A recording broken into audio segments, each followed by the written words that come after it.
नमस्कार। नमस्कार, मैं ज्योति कुमारी राजकीय महाविद्यालय बहरोड से आपका स्वागत करती हूँ। हमारी ई व्याख्यान श्रृंखला में हम हिंदी पर बात कर रहे हैं। हिंदी विषय, उसके इतिहास और उसका क्षेत्र, उसका स्वरूप क्या रहेगा और वह किस तरह से, किस रूपों में, किन दिशाओं में बढ़ रही है और आज हिंदी की क्षेत्र की क्या दशा रही। इन सभी विषयों पर बात करते हुए हमारा आज का विषय बनता है हिंदी का स्वरूप और हिंदी भाषी क्षेत्र। इस विषय पर बात करने से पहले प्रिय विद्यार्थियों, मैं बताना चाहूँगी आपको कि हिंदी हमारे देश की राजभाषा है, राष्ट्रभाषा है और आज धीरे धीरे वह विश्व भाषा बनने की ओर अग्रसर है। भाषाओं के लंबे इतिहास में हिंदी जैसी एक बहुरूपी भाषा का अस्तित्व शायद ही विश्व में कहीं और मिलता होगा। भाषा सर्वेक्षण के इतिहास में जॉर्ज ग्रियर्सन ने लिखा है, गंगा के समस्त कांटे में बंगाल और पंजाब के बीच अपनी अनेक स्थानीय बोलियों सहित केवल एक प्रचलित भाषा हिंदी ही है और सर्वत्र हिंदी या हिंदुस्तानी शासन की भाषा है और ग्रामीण विद्यालयों में यही भाषा पढ़ाई जाती है। ये भाषा पढ़ाई भी जाती है और अन्य विषयों को पढ़ाने का एक महत्वपूर्ण माध्यम भी है। यह सब होते हुए भी कथित हिंदी की इन बोलियों की जब भाषा शास्त्री कोई परीक्षा करता है तो उस समूह के अंतर्गत बनने वाले अथवा उन्हें वर्गीकृत करने का भी उद्योग या श्रम करना पड़ता है और उसके इन मुहावरों में और गठन में भी उसे एक अंतर मिलता है, क्योंकि हिंदी का जो वास्तविक स्वरूप है वह अपनी कई बोलियों से मिलकर बनता है और ये बोलियां समय और स्थान के हिसाब से परिवर्तित होती रहती हैं और हिंदी उनको निरंतर अपने भीतर समाहित करती रहती है। इसलिए एक अलग अलग तरह की भंगिमा तो हमें हिंदी की देखने को मिलती ही रहती है, परंतु आज जो हिंदी हमें समग्र रूप में मिल रही है वह ही उचित हिंदी है और धीरे धीरे इसमें नए नए शब्दों का भी मिलान होता जा रहा है।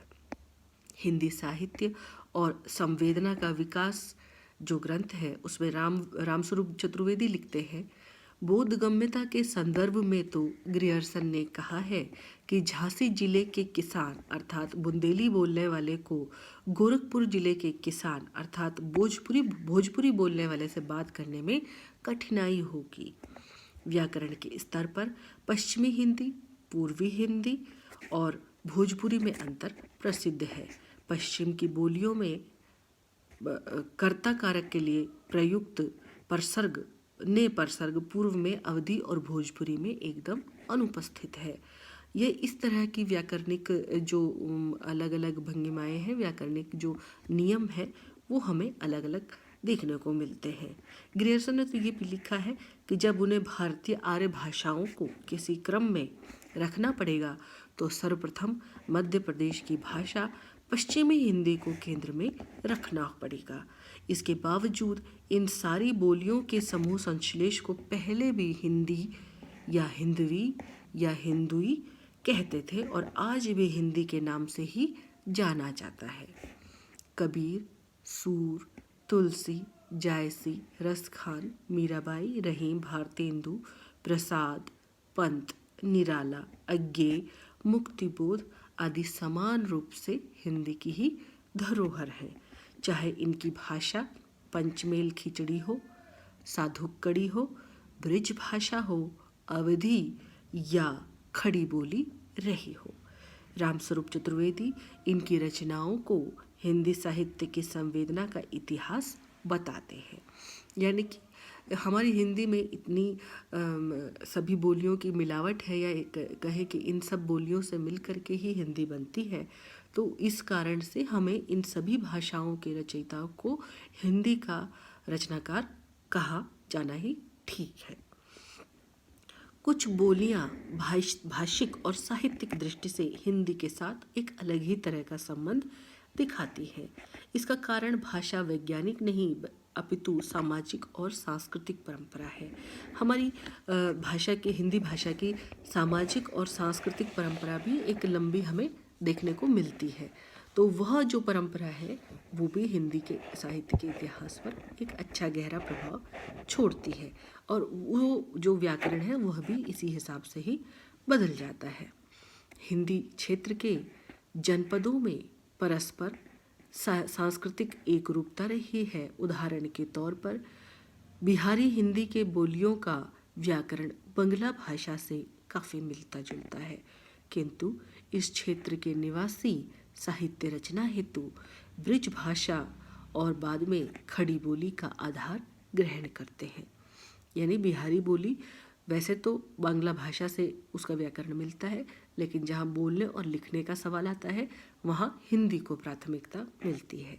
एक तरफ वह जनभाषा से रस ग्रहण करती है और दूसरी ओर उसे परिष्कृत भी करती चलती है। यानी संवेदना जो है वो जनभाषा की है, और संवेदना से आगे बढ़ते हुए जब हम लिखने और पढ़ने की और परिष्कृत करने की बात आती है तो वह मूल रूप में हिंदी से जुड़ जाती है। इस प्रकार क्षेत्र विशेष की काव्य भाषा तत्संबंधी समाज को प्रतिबिंबित करती है। यानी कि वहाँ की जो भाषा है वो उसके समाज को ही दिखाने का काम करती है कि यहाँ का समाज, इसमें क्या मुहावरा प्रचलित है, यहाँ की क्या लोकोक्ति है, व्याकरण क्या है, और मूल रूप से यह हिंदी से कैसे जुड़ रहा है। तो हिंदी के विभिन्न विभिन्न क्षेत्र, विभिन्न विभिन्न बोलियाँ, और वो मूल किस तरह से एक हिंदी रूपी महासागर में विभिन्न विभिन्न बोलियों की नदियाँ किस तरह मिल रही हैं, अलग अलग पानी है, किंतु वो मूल जा कर के एक ही स्थान पर समाहित हो जाती है। तो हिंदी की भी यही दशा है कि विभिन्न विभिन्न संवेदना, विभिन्न विभिन्न व्याकरण वाली बोलियाँ किस तरह से अपने एक परिष्कृत रूप में हिंदी से आकर के मिल जाती हैं। संपूर्ण मध्य देश में काव्य भाषा का स्वरूप काल क्रमानुसार इस क्षेत्र की किसी एक बोली के रूप में विकसित और विलसित होता है। भक्ति काल में ब्रिज भाषा और अवधी ने इस पद को सुशोभित किया था। आगे चलकर रीतिकाल में अवधी का लोप हो गया और आधुनिक काल में ब्रिज भाषा का स्थान खड़ी बोली ने ले लिया है। तो आप देख रहे हैं कि किस तरह से ये भाषा जो है बोलने की, लिखने की, पढ़ने की बदलती जा रही है, और बदलने के साथ साथ किस तरह एक पद को सुशोभित होती है भाषा, और आज वर्तमान में वह पद खड़ी बोली हिंदी ने ले रखा है। वर्तमान काव्य भाषा में आप ये समझिए कि वर्तमान में जो काव्य भाषा जो बनी है, हमारी गद्य भाषा जो बनी है, पद्य भाषा जो बनी है, और उस हिंदी को विकसित करने में ये जो विभिन्न विभिन्न स्थान की आई हुई जो बोलियां रही, उनका महत्वपूर्ण योगदान रहा। और उनके योगदान को हम उनके योगदान को हम इस तरह से मान सकते हैं कि विभिन्न विभिन्न व्याकरणों के जो मुहावरे, लोकोक्तियाँ या भाषा, हिंदी भाषा की जो समृद्धि बनी वह इन सब भाषाओं से मिल करके बनी। तो आज जो भी हिंदी का स्वरूप है वो उस एक लंबी परंपरा का ही इतिहास है। भोजपुरी क्षेत्र में प्रसाद, मगही से दिनकर, बैसवाड़ी से निराला, ब्रिजमंडल से महादेवी वर्मा, कुमायूनी से पंत, बुंदेली से मैथिली शरण गुप्त आदि द्वारा हिंदी के स्वरूप की स्थिरता और समृद्धि एक अपने आप में विशिष्ट उपलब्धि मानी जाती है। स्वतंत्र भारत में हिंदी के स्वरूप निर्धारण और पहचान बनाने में डॉक्टर धीरेन्द्र वर्मा, वासुदेव शरण अग्रवाल, डॉक्टर राम मनोहर लोहिया, पुरुषोत्तम दास टंडन के नाम अग्रगण्य है। हिंदी के स्वरूप की स्पष्ट व्याख्या प्रसिद्ध भाषा वैज्ञानिक डॉक्टर भोलानाथ तिवारी ने इन शब्दों में की है। मैं आपको पढ़ के सुनाती हूँ।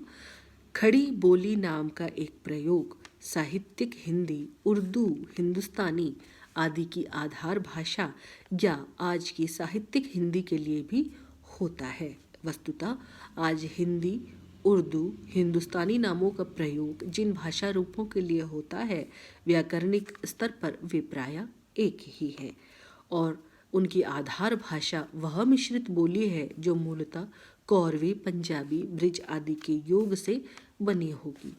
आज इस खड़ी बोली में जब बोलचाल के शब्दों, आधारभूत शब्दावली, बहुप्रचलित तद्भव शब्द, सरल और क्लिष्ट शब्द जो भी आते हैं वे संस्कृत शब्द हैं या सरल और बहुप्रचलित अरबी, फारसी, तुर्की शब्द है।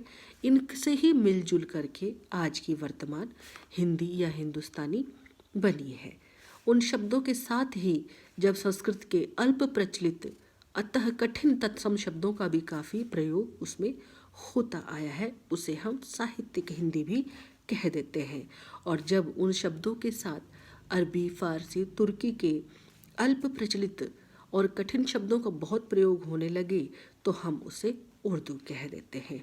इस तरह खड़ी बोली की या सामान्य हिंदी की ये 3 ही शैलियाँ हैं, यानी कि भाषा एक ही है। यदि हम कठिन संस्कृत शब्दों का प्रयोग करने लगते हैं तो उसमें वह बन जाती है हिंदी, और जब उसमें हम अरबी, फारसी, तुर्की के कठिन शब्दों का प्रयोग करने लगते हैं और तो वह भाषा बन जाती है उर्दू। मूल रूप में हिंदुस्तानी, हिंदवी या हिंदुई भाषा ही है। हिंदी भाषा का क्षेत्र हिमाचल प्रदेश, चंडीगढ़, पंजाब का कुछ भाग, हरियाणा, दिल्ली, राजस्थान, उत्तर प्रदेश, मध्य प्रदेश और बिहार है। इन्हें हिंदी भाषी क्षेत्र भी कहते हैं। संपूर्ण हिंदी प्रदेश में हिंदी की 5 उपभाषाएं हैं, जिसके अंतर्गत 18 प्रमुख बोलियां आती हैं। अपने विस्तृत अर्थ में हिंदी 5 उपभाषाओं के बोलियों का द्योतक है। भाषा वैज्ञानिक दृष्टि से हिंदी पूर्वी और पश्चिमी हिंदी की 8 बोलियों खड़ी बोली, ब्रिजभाषा, हरियाणवी, कन्नौजी, बुंदेली, अवधी, बघेली और छत्तीसगढ़ी का ही एक सामूहिक नाम हिंदी बनता है। तो विद्यार्थियों, आपने समझा कि विभिन्न बोलियों से हिंदी ने अपनी संवेदना, व्याकरण और शब्द लिए और विभिन्न विभिन्न क्षेत्रों में वह आज भी फल फूल रही है।